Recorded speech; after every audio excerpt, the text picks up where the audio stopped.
নমস্কার, কেমন আছেন সবাই? আমার আরও একটি ভিডিওতে আপনাদের অনেক অনেক স্বাগত জানাই। আশা করি আপনারা সবাই খুব ভালো আছেন। সকালবেলা ঘুম থেকে উঠেই আমার প্রথম কাজ থাকে স্নান পুজো সেরে নিজের জন্য 1 কাপ গরম গরম চা বানানো। আজকে আমি নিজের জন্য দুধ চাই বানালাম, বাইরে বেশ ঠান্ডা। আর দুধ চা বানানোর সাথে সাথে আমি এই চায়ের মধ্যে একটু আদা, 2টো গোলমরিচ আর একটা ছোট এলাচও দিয়েছিলাম। আর সেই 1 কাপ চা নিয়ে আমি চলে এলাম আমার পছন্দের একটি জায়গা, আমার নিজের হাতে বানানো সাজানো এই ছোট্ট বারান্দাটা। এরপরেই সময় হয়ে গেল দুপুরে রান্না করার। ভাবলাম আজকে কী রান্না করি। তারপর হঠাৎ খেয়াল হলো বাড়িতে তো 1 গাদা সবজি রয়েছে, আর সাথে চিকেনও রয়েছে। চটপট একদিকে ভাত বসালাম, অন্যদিকে এই শীতকালীন সমস্ত আনাজ দিয়ে ভাবলাম আজকে একটু পাতলা করে মুরগির ঝোল বানিয়ে নিই। জানেন তো, এই পাতলা মুরগির ঝোলটা না আমার বাড়িতে সবাই ভীষণ ভালোবেসে খায়। শীতকালীন দেখুন সমস্ত আনাজ আমি খুব হালকা করে ভেজে নিচ্ছি। আনাজের মধ্যে আমি দিয়েছি পেঁপে, আলু, গাজর, বিনস। আপনারা চাইলে শুধু পেঁপে আলু দিয়েও করতে পারেন। আনাজগুলো একটু হালকা করে ভেজে নিয়েছিলাম। আর আলু এছাড়া বাকি সমস্ত সবজি ভেজে সেই দিয়ে একটু তেজপাতা আর গোটা গরম মশলা ফোড়ন দিয়ে পরিমাণ মতো পেঁয়াজ দিয়ে ভাজতে থাকবো। আচ্ছা, আপনারা আমাকে অবশ্যই জানাবেন এই রেসিপিটা আপনাদের দেখে কেমন লাগলো, আর আপনারা বাড়িতে অবশ্যই ট্রাই করবেন।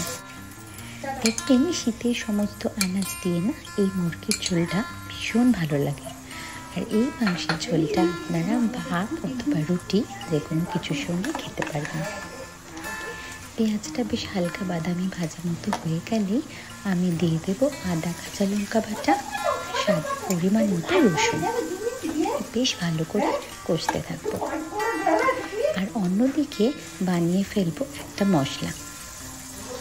রান্নায় সাধারণত যে মশলাগুলো লাগে আমি একটা বাটিতে সেই মশলাগুলো ভিজিয়ে নিচ্ছি।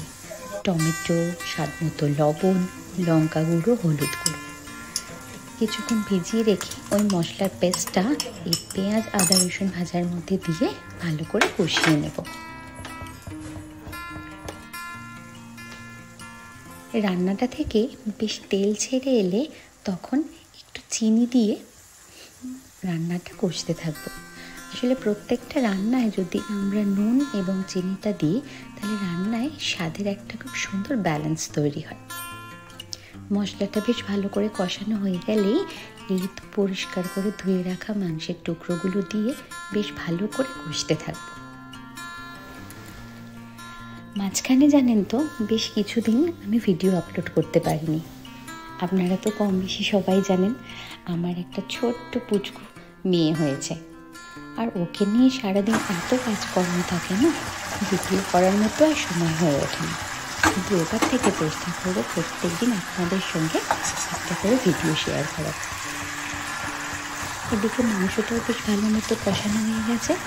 মাংসটা বেশ ভালো করে কষানো হলে আগে থেকে ভেজে রাখা সবজি আনাজগুলো মাংসের মধ্যে দিয়ে একটু ঢাকনা দিয়ে মাংসটা নরম হতে দেব।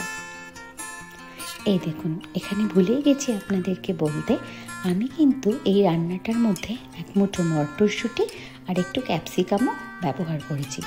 এটা কিন্তু সম্পূর্ণ অপশনাল। আপনাদের যদি ইচ্ছে না হয় আপনারা ক্যাপসিকাম আর মটরশুঁটিটা নাও দিতে পারেন, তবে আমি কিন্তু দিই। এরপর ঢাকনা দিয়ে রান্নাটা কিছুক্ষণ আরও কষতে কষতে সেদ্ধ হতে দেব। বেশ কিছুক্ষণ পরে ঢাকনাটা খুললে দেখা যাবে মাংস আর সবজি আনাজগুলো প্রায় সেদ্ধ হয়ে এসেছে। আমাকে কিন্তু জানাবেন আপনারা যে এই রেসিপিটা আপনাদের কেমন লাগলো। এরপর 1 কাপ গরম জল আমি মাংসের মধ্যে দিয়ে মাংসটাকে ঢাকনা দিয়ে আরও কিছুক্ষণ ফুটতে দেব, যাতে আনাজগুলো আর মাংসটা যেটুকু শক্ত আছে সেটা যেন সেদ্ধ হয়ে যায়।